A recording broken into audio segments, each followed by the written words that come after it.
BizTalks. I hope you're keeping well. And we are more than grateful that it is raining. It's raining, and this is quite good. I mean, we've been praying for rain, and it's here. So don't complain when it happens. And even when we get caught unawares, it has been a dry season, so you think traffic will just flow normally. But sometimes when it rains, we know ourselves. But hey, we are grateful to God for that. And so I just wanted to take that moment to say we should be thankful of that season. And we really hope this is going to replicate it all the way down. Now, we promised you to have this conversation about AI and how things are flowing when it comes to matters AI. And our guest, Duncan Joe, is here in the house talking about AI and its ability to enhance business success. How does it affect business, And it's a lot of things. First of all, I'm still fascinated at the things that we are beginning to read about, to see about. It feels like it's like a meteorite that has just hit the world or the earth. And we don't know what to expect from that. But first, allow me to welcome our guest, Karibu Sandaga. Asante sana. It's good to see you for having me. Yeah. Now, when we talk about this whole AI thing, I am curious of how this is going to be. But first, I know you are the CEO, GrowthPad Consulting. Yeah. And maybe someone would ask, what's GrowthPad all about? So could you endear us with that first? Yeah, sure. So my name is Duncan. I'm the CEO at GrowthPad. We are a digital media and technology services company. So what we essentially do is that we help businesses adopt technology, new technology. So when you talk of adoption, we're talking of even technologies, new emerging technologies like AI, and how they can help businesses enhance processes and grow faster. So we're in the business of helping other businesses succeed in the digital age. Okay. Yeah. Now, that sounds very nice because every business would want to be helped to do their things better. Yeah. So let me ask you, for the sake of understanding, I'm sure you have many clients. Yeah. We don't even have to mention names. Is there like an easy example for anyone who's watching wondering, okay, how do they really help? Oh, so what we do is we are a consulting company at the heart of what we do. So we do a couple of things, right?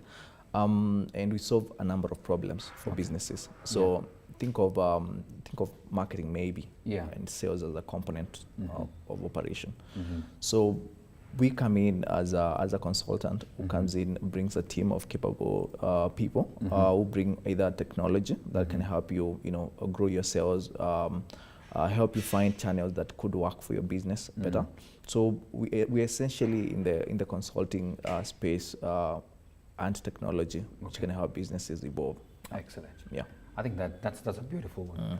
So let's just briefly start from scratch, thinking like maybe even there's someone who's just been hearing about AI and all those kind of things, and they only know it's artificial intelligence and all that. Yeah. Can you break to us down just a quick journey of what we are seeing and what's happening in the world now, before we even get to how it's affecting business? Yeah, absolutely. I mean, AI is artificial intelligence in the simplest of terms is us as humans trying to replicate ourselves in a better way with machines. Oh, you get. So it's like trying to be Duncan, but on steroids. You get. So AI and machine learning has been there for very many years. I mean, started with in very simple ways in the 80s, 90s. But right now it's when it's evolving to its best nature, I can say. Yeah. But we are still not yet there. We are very far from what it can do. So what you're seeing right now is AI being fed more information because it's all about how can machines learn what humans can do and do that 10 times better. Think of it like teaching something a lesson, but teaching it with billions and billions of data points, so that machine becomes so smart that you, even the creator of it, can't know what it can potentially think because you can't access the kind of data it can access. Yeah. Wow. We're trying to make ourselves better. Yeah. Let me just be honest. I'm trying ChatGPT and the things it's doing. Yeah. The kind of discussions we're having with it, I'm like, wow. Yeah.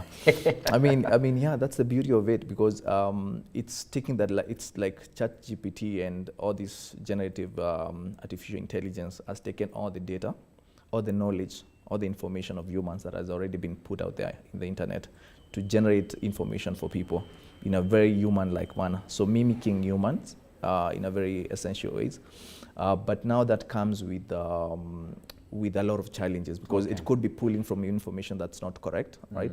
But most of the time, you see these tools are doing really good job and helping people become more efficient, more productive. And that's, as we get into this conversation, some of the things that we'll look at. You're right. Yeah. You know, I'm still at the preamble stages. Yeah. Elon Musk says he's actually afraid of the future of AI. Yeah. And I think the other day there was ChatGPT 4, and now there is another one Coming. which we're being told is going to be mind blowing. What is all this? What is this that would make such a man say that they're afraid? I think it's I think it's basically how these machines the kind of things they can do. It's like they can potentially in the future replace humans in most of the things that we do, because the things they're currently being able to do, like they are able to replace, like if you're doing content writing, for example, I would say as a component of marketing and communication. Yes. You see ChatGPT with the 4.0 that has come out, it's like can potentially like write for you everything. But what's even more beautiful is the fact that you can work with this tool together to enhance processes that you could have done. So you see guys like Musk are like, they could be scared, of course, because this can replace a lot of jobs. It can potentially even replace humans in the future in the way we do things. Yeah. I don't know what to expect for the next time. But anyway, I think over the years we have seen innovations come and humans have ways of adapting to it. I don't know, but I don't know. This one looks like it's a bit more crazier, but we don't know what is going to happen. Let me now get to the element of how this is going to be of effect, especially to businesses, because a lot of people who tune in here are business people. Yeah. And one of my easiest way to start this is why AI is something to look into as a business. What do you think about it? Efficiency and productivity. So that's it. So if you think of what AI can do for a business is raise how people can be more productive, how they can be more efficient. I've given you an example of marketing as a business component, but think of sales, think of HR, think of many functions in a business. So these things can be very much automated with these kind of technologies. They can enable humans who are doing a lot of manual work initially, data analysis and stuff like that, to be more efficient, like 100 times more. So for me, it's like humans working together with AI to bring like some level of efficiency, productivity that we haven't seen before. Wow. So we're talking about all these people who have suffered on matters, eras that have cost them their businesses. It's going to be a bygone. Yeah, it's going to be a bygone, but importantly is like AI cannot work alone. You know, that's the thing. If you go, one thing, if you feed the wrong information into AI, it will give you the wrong information, right? Okay. And if you feed it the right information, the output it gives you, you need as a human to evaluate that output and see whether it's working. So I would call it's more of an assistant than anything else. So it's going to help you do things more productively, but you need to also check on those things. For example, if you're in computing and writing code, it can help you with with writing code, like the GitHub Copilot tools have helped people do that for a long time. But what you need to assess this code, for example, you need to check the quality of that code and remove any errors that could be there. So I would say it's a function of people working together with machines to make things more efficient, more productive. Yeah. Okay. I'll be talking about the fact that you already have an app yourself. Yeah. But before then, I still feel like I need to be knocked down nicely. Because, I mean, some of us look up to some people like Elon Musk, how he's such an innovative man. And for him to be that scared, I don't know, would be hit by that scare as well. But anyway, I'm just saying. Yeah. But let's talk about our local industries here in Kenya.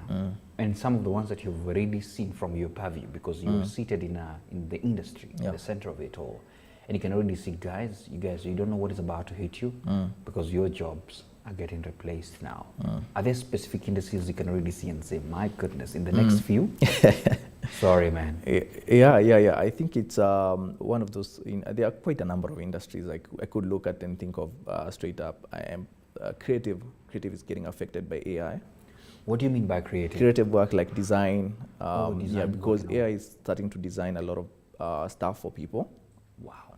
So I think we're moving from the era where there was a time, of course, it's still continuing, but there was a time when you needed to design everything yourself. Yeah. We moved from there, we went to the likes of these tools that can help you, that, like the Canva, You're the right. easier tools where they can help you design using templates and all that. Yeah. They give you everything all together. But now we're moving to the next phase of Mhm. AI, where you just feed AI all the information and it does the work for you in autopilot. So imagine what that can do to design, an industry like design, So if you're a designer, disrupt a lot of AI will things. disrupt a lot of things. Institutions that teach Yeah, design, yeah, although, yeah. oh my goodness. They will have to change a lot of things. So even the education system will have to change a lot, because you're seeing students going back and utilizing these tools to create, to give answers to assignment they are given. Mm-hmm. So education has to change the way we assess people, the way we check some of these plagiarism tools have to change. There's a lot of that has to change. But if you go also back to an industry like media, Mm-hmm. and the way we write stories of the Mhm. past, Mhm. this AI can write these stories of the past using data that has already been collated and can create creative stories very, very well. So that's an evolution altogether. So for me, I think it's the way people will approach these tools that will see whether they become redundant or not. Yeah. Let me ask you, Yeah. with the current infrastructure has been put in place Mm. and what we're about to experience as well, Yeah. but currently now, Yeah. whatever AI infrastructure we're using, have we already, maybe this is far-fetched, Mm. surpassed what we could call, human intelligence at this particular stage? Are we yet to get there, or are we about to hit there?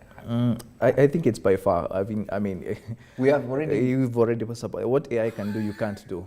I mean, you can never do what it can do right now. It's Okay. crazy because it can analyze. It's like the people who built these tools, them themselves, they don't know the potential there, what it can even answer. Yeah. You get. Yeah. So it's really powerful at this point. Yeah. Wow. Okay, let's talk about now how businesses then, having gotten to know that, and we'll also address people who may be replaced because they need to know, how do I Yeah. turn around myself with this. Let's talk about businesses and how they can leverage on this available AI. Yeah. What can they do? I would say a lot to begin with, but I think we need to look at the functions of your business and see how can I integrate AI into these functions. It's not a matter of taking an all fits all kind of approach. You need to look at the functions of your business. I've given an example of the creative side of things, right? If you're already spending a lot on your creative work, like design, right? You need to look, do I need support with AI to do some repetitive tasks in design? You get. Do I need to get help with like content writing for my SEO and stuff like that?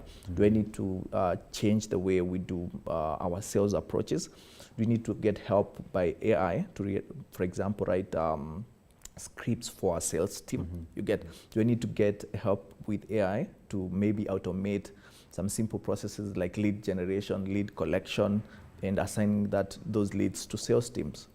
So I think you need to look at the various functions of your business, and now go pick pieces of AI, put them together, have a tech stack around your AI that can help your business. But essentially, you need to look at it from the functions of your business, because apart from ChatGPT, there's so many other tools out there. So this is the only famous one? This is just famous, but there's so many other tools out there. So you can utilize, apart from ChatGPT, there's so many other tools you can utilize to automate things. Okay. Yeah. I want you to help me. Yeah. I want us to pick just any random thought of a business that you can see these guys, if they take up AI, they would do better in all their systems, any other thing. So we get practical, call out any business that you think about, and one that you could think of, and you can tell if they embrace this. And because you also run an app, which you will tell us about, maybe some people have embraced that and they're doing amazingly better now that they have embraced this. I would say any company that is, for example, just take an example in design, website design, right? Maybe website design and development, for example. It's a very good example, because when you create, any business needs a website. It's your address online. So if you think of getting a website for your business, you're thinking of putting together one, content, like the messaging around your brand, what you do, what you offer, the services. So you can get AI to help you write some of these content pieces in the most convincing way. Because most of the time you find people create just websites that are very basic. So AI could help you write better content for your website, for example. It could also help you in choosing the right images based on your target audience, right? So you could speak to some of these tools and you could have them help you choose the right images that could speak correctly to your target audience. Again, you could use AI to create chat functions to do customer support on the same website. So let's say, for instance, you have a lot of people coming into your website to inquire about services. You could have automations that could be driven by AI to help you run better, run faster. Yeah, so those are some of the functions I could think of. Wow. It's quite impressive, Yeah. man. It's quite Yeah. impressive. I'm about to still talk about you. Just hold it there. Let's talk about the challenges that Yeah. you see businesses facing as well, just in general, especially Kenyan businesses, that they might face when implementing AI. You know, we have already talked about how it can solve some of the challenges they're facing, Yeah. but when implementing AI, what are some of the challenges you see, and you know, how can they be overcome? I think the number one biggest challenge could be understanding how some of these models are created, how AI models are created, and what the real purpose behind it. You get. So when you look at some of these large languages that they're using to create this AI, they're built to help pick information that has been already concentrated by humans across the internet. So you need to know, as a business, what problem am I solving? You get what problem do I want to solve, and where do I want to integrate artificial intelligence to make processes better? So you will see one of those challenges with AI because it's designed by humans. It can face a bit of bias, in information bias. So as a business, you have to figure that there could be bias in the way that it gives you information. And when you start implementing, you have teams that you're not leaving it on autopilot. You also have human intervention in implementation. I like the way you're putting it, that it can just fly on its own. It needs that human intervention because you're the one who really knows what you really want to implement, though it can still make your work easier. Wow. Exactly. Even in, for example, in human resource, if you think of human resource as a business function, there are things you can automate, like with AI. Like you can help it figure like the right candidate based on certain parameters you set in place.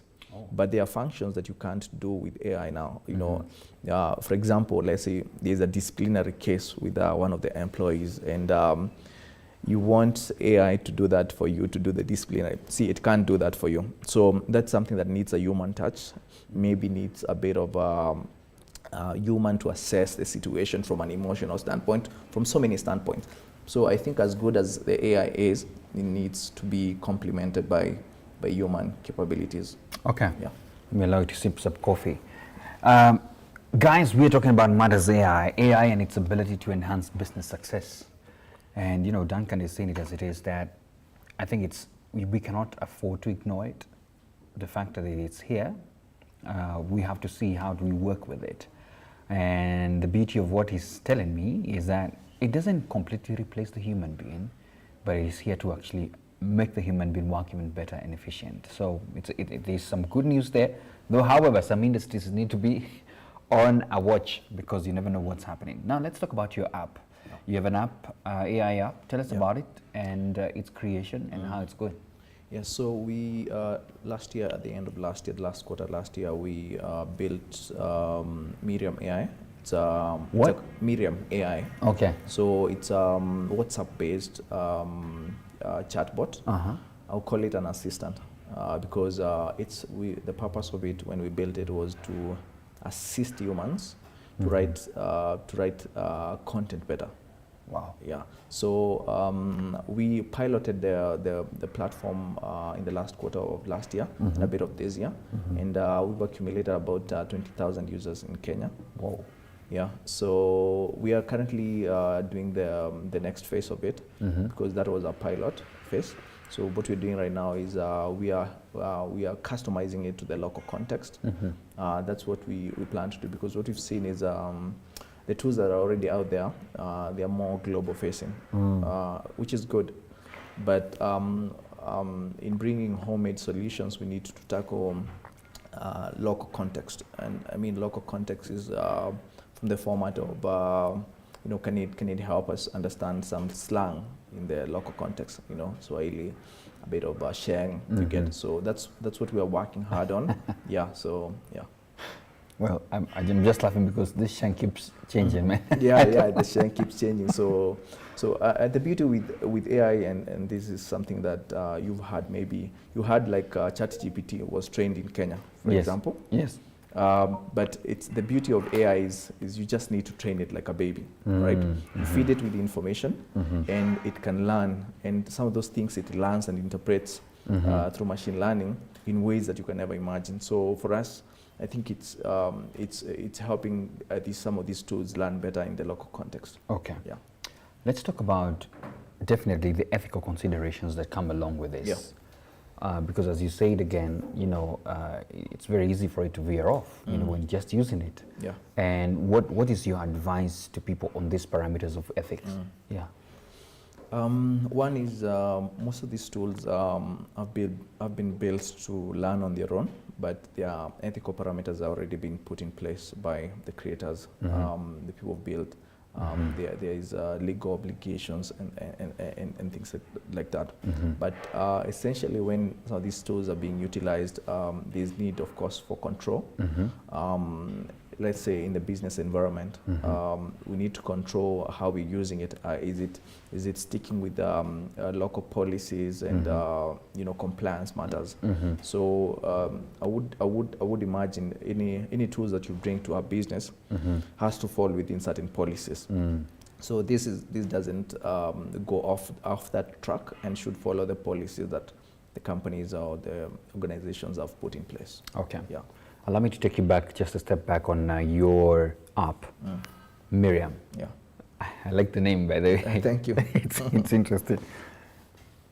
You're saying it's a 16-person. So if I need Miriam to assist me, Yeah. what do I need to do? So all you need to do is we've set it. It lives on WhatsApp currently. So all you need to do is go and start a conversation with Miriam. And whatever, let's say you want to write a brief blog article, you want to write a letter to somebody, so it can help you do a lot of things. So currently we're evolving it to do a lot more than what we were piloting with. But essentially what we were testing at the initial phases was how can it help you write a lot of content in the local context. Yeah, so Miriam can help you write blogs, can help you write website copy, can help you write messages, can help you write LinkedIn posts, can help you write Facebook posts. I mean, you could imagine, I mean, I could be writing all my posts from Miriam AI, and you might never know. I'm worried about teachers. Yeah. What do you think about the future of teaching then? I don't think right now in the short term we don't have a challenge with that.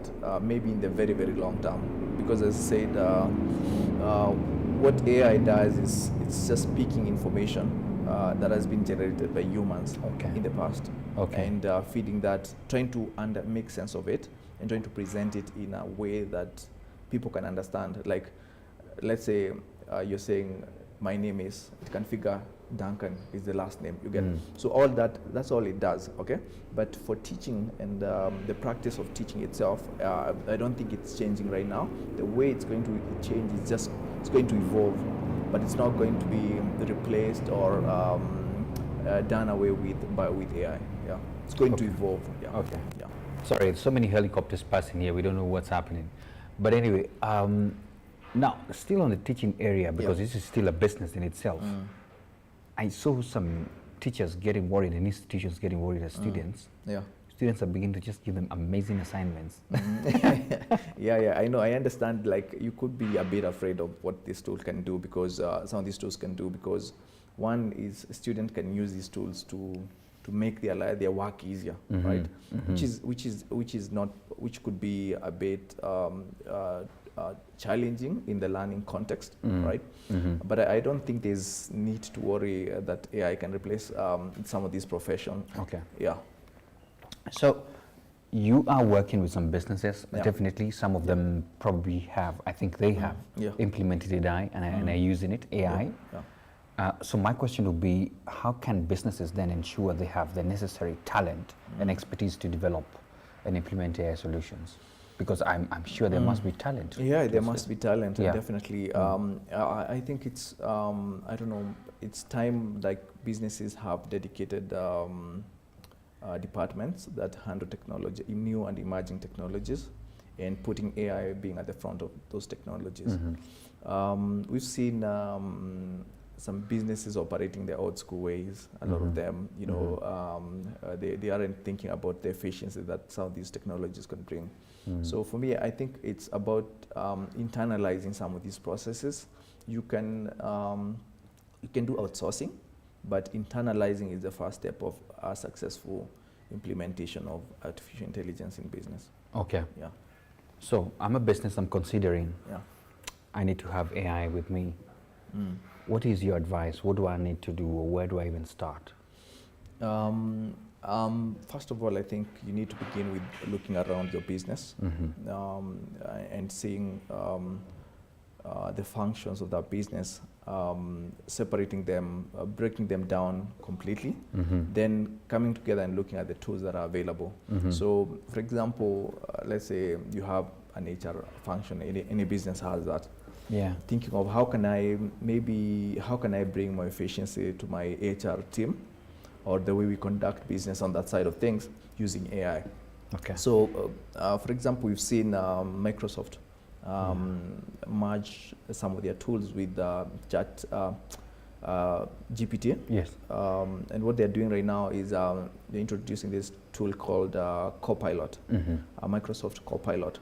So it's a tool that can help you inside tools that we use every day, like Excel sheets, PowerPoint, all these tools. Yeah. You know, what it's going to be doing is helping you, like, for example, if you're on a Microsoft Teams meeting and you need for this AI to take notes for you and summarize those notes of that meeting, it can do that for you. You get so there's some of the functions. That's why I'm saying looking at the functions of your business, looking at the tools available.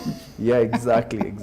And the way it's doing it's really magical, because it can take even data that you, like, let's say you've done sales forecasting for the next 1 year. So it can look at your previous data in the last 3 years and look at the market conditions and then tell you these numbers you're creating here, your forecast is off.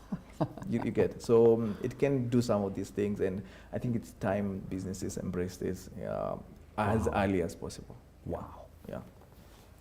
You know, as you're talking, I'm worried about many professions, man. But it's mind blowing to see what it can do. Really, I'm curious to pick your mind on this. Next 5 years, next 10 years, what are you seeing with all these AI that has come in? I think top of it is for people who will embrace these tools, and for businesses that will take serious steps to undertake these tools, they will grow significantly. That's growth is there, right? Yeah. So if you combine this kind of efficiency, I find like the biggest challenge for even businesses is efficiency, because you could be having a team of like 20, 30 people, but the productivity of those 20, 30 people is like of another 5 or 10 somewhere else. You get. So if people take these tools, you can see the productivity, the efficiency will ridiculously go up. So in the next 5 years, we should be growing 10 times, or business should be growing at a very fast rate. So for people who embrace it. There's a time there was vibe that, you know, guys like Google should be worried, you know, with the chat GPTs that are coming in and all that. But of course you're alluding to the fact that some people like Microsoft have already seen how they can embed this to themselves. And I think that people are now beginning to launch their own versions. It's sort of, there's a disruption, if I may say that. So that's one thing I would like you to react to that. But the second thing as well is, which is more of a concern, is it's actually not a concern. It's more like a question I wanted to ask you. You're saying that this is purely information that has been available, being processed Yeah. in one unit. And so that's why it's easy for them to decipher and do all this. So the more it's fed, Yeah. even right now, the way we are speaking, maybe you're still feeding, I don't know. But the more it's Yeah. fed, the more it becomes knowledgeable. Yeah, yeah. Throwing it to your mind. What do you think about everything I've said? Okay, Am I becoming an intelligent person? I mean, if you look at what, traditionally tools like Google search, the search function of Google has been always like going through different sites, crawling them. Yes, and you have to and, scroll. and then scoring them and giving them ranking on when people search in a matter of microseconds. So that has been that hasn't changed for years, for more than almost 30 years now, right? Yeah. So, but now, though the engines have become better, what we're seeing with tools like ChatGPT is the way they analyze information. They're not giving you raw information. They're giving you information that they think is the most correct. Okay. You see, when you search on Google, it will give you some different answers. Many versions of the same question, answers. Yeah. But what ChatGPT is doing, it's taking that information and looking for the most possible correct answer. So these tools will change the way the way we search things. That's why I said bias could be a thing, because it could be a political bias, could be a social bias, could be a racial bias, could be anything for these tools. So the way these tools are trained, though they are trained on models that try to limit some of these biases, those biases will pop up at some point. But as we evolve and as they evolve, I think they will become better and better and better. So this is just the beginning. This is baby steps, I would say. Wow. Yeah. There's a question here. Yeah. What challenges have you faced with your app? We know people are hard to change. And what are the common stereotypes businesses could have in adopting AI? Those are like 2-in-1 questions. So number one, challenges you faced personally in your implementation, and common stereotypes businesses could have in adopting AI. I think challenges could be getting people to understand some of these tools. Yeah. I think before ChatGPT came out, there was a lot of skepticism around AI and its usage. You get. Yeah. But that is getting washed away. So I would say the challenges have reduced. But the biggest challenge would be AI saying the wrong thing to the wrong people. Oh. Yeah. So that's some of the things that we as a team we focus on, is like the tools that we build and the kind of technology we build on top of can be reliable, can present trustworthy information, and the source of that information could be as correct as possible. Yeah. Then the second question was on there. How we can, let me just read it out so that I don't put my own words. Sorry, I'm sieving through the many that came through. Let me see. Common stereotypes businesses could have in adopting AI. I think the stereotypes, would you call it stereotype, but I would call them kind of like challenges still, would be maybe people being skeptical on the potential of these tools, and seeing like it's too early to invest in this kind of technology. But for businesses that have an open mind and an open mind to innovation, I think this won't be a problem at all. It will be something that they are trying, among other things, they are trying to innovate along. Yeah. So innovation, staying ahead of the curve, would mean you adopting some of these technologies as early as possible, testing them with your teams and seeing whether they can work for you. Yeah. Okay. Your final comment on matters on regulation. Yeah. Every time, I don't know whether the government sometimes plays catch up with these things, whether they're also being caught unawares.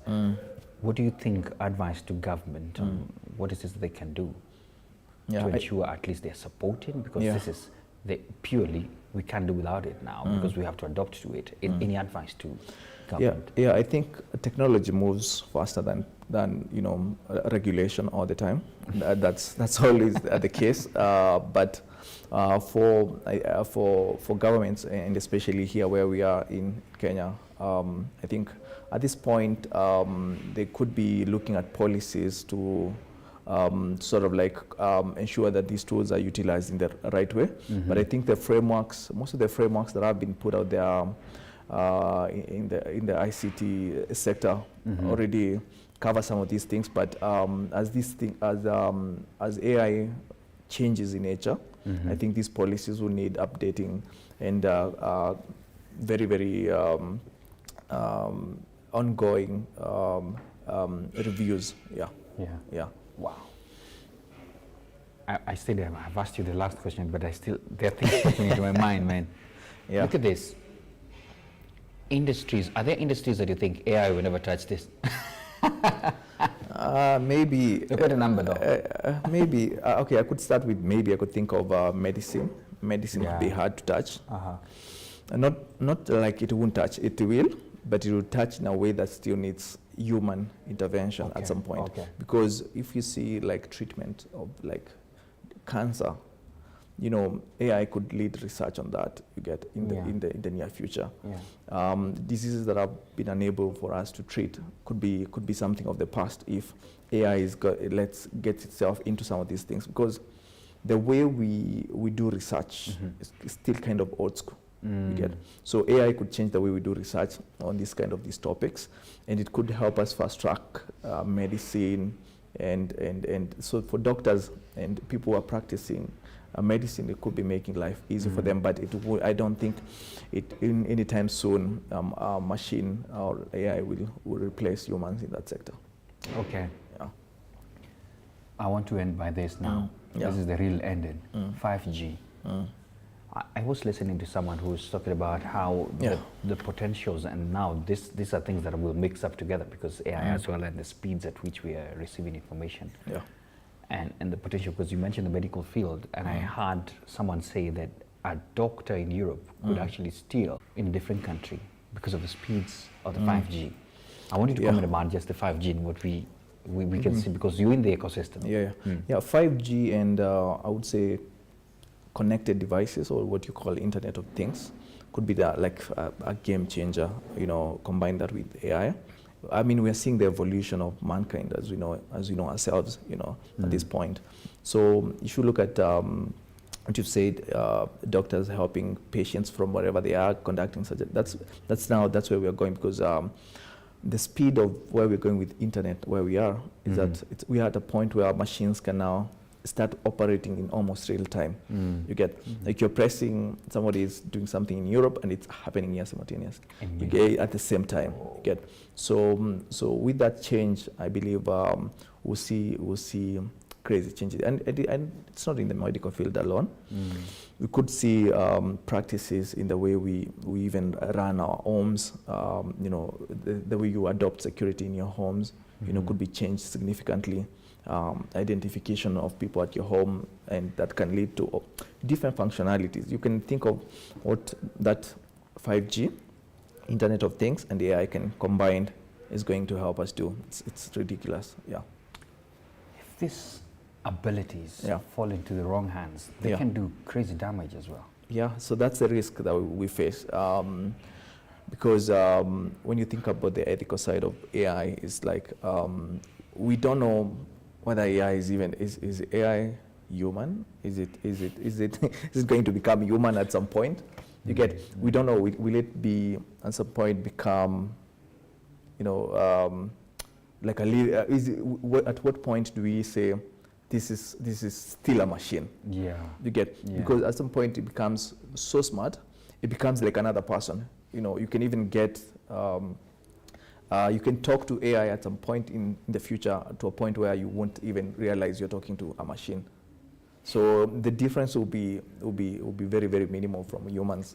So from an ethical standpoint, it's a thin line. That's why I think most people are really scared about some of this development, because we don't know where it could take us. It's a very thin ice. Alrighty. My goodness, let me see if I've closed that on anyone, then I can close the session. I think there's one more. That AI seems like an expensive investment for SMEs. How can SMEs prepare, as they may not be able to afford? No, it's not. It's not? It's not. it's not that expensive. I would say for SMEs, it's not expensive unless you're trying to build your own AI. Building is what is expensive. Okay. Because you see even the likes of OpenAI who are building ChatGPT, they are facing challenges with maintaining the kind of systems that are running these platforms, Yeah. right? Because of the scale of it. So you've seen ChatGPT, if you get to some point, it limits you until you upgrade. Yeah. You get, Yeah. it kind of limits you. So we are seeing that different, but in the context of small businesses, I think they are very, very affordable tools that you can utilize, to run your business better in a very cost-effective manner. Yeah. Wow. Because if you look at like ChatGPT right now, I think it's how many dollars? I think it's $30. I'm not very sure, but I think it's $30 a month. So I think that would be affordable. Wow. Thank you so much for your time. I think I want to close it at that. But before I close, guys, you heard it yourselves. That's what we're talking about, the future of AI. And by the way, how can people find you, GrowthPad? How can they? Yeah, for me, they can find me on LinkedIn, Duncan Joe. GrowthPad, you can find us on growthpad.co.ke. Okay. Yeah, so. Alrighty. So visit, check him out, check Duncan. You'll find him there. Thank you so much for your time. Yeah, appreciate it. So guys, I want to end by a good invitation to you. This is an amazing month, March. We celebrate women big time. And we shall be having an amazing session, Sustainable and Innovative Entrepreneurship Connect. And that session will be happening on 30th of March at the Exchange, where the Nairobi Securities Exchange is hosted in Westlands.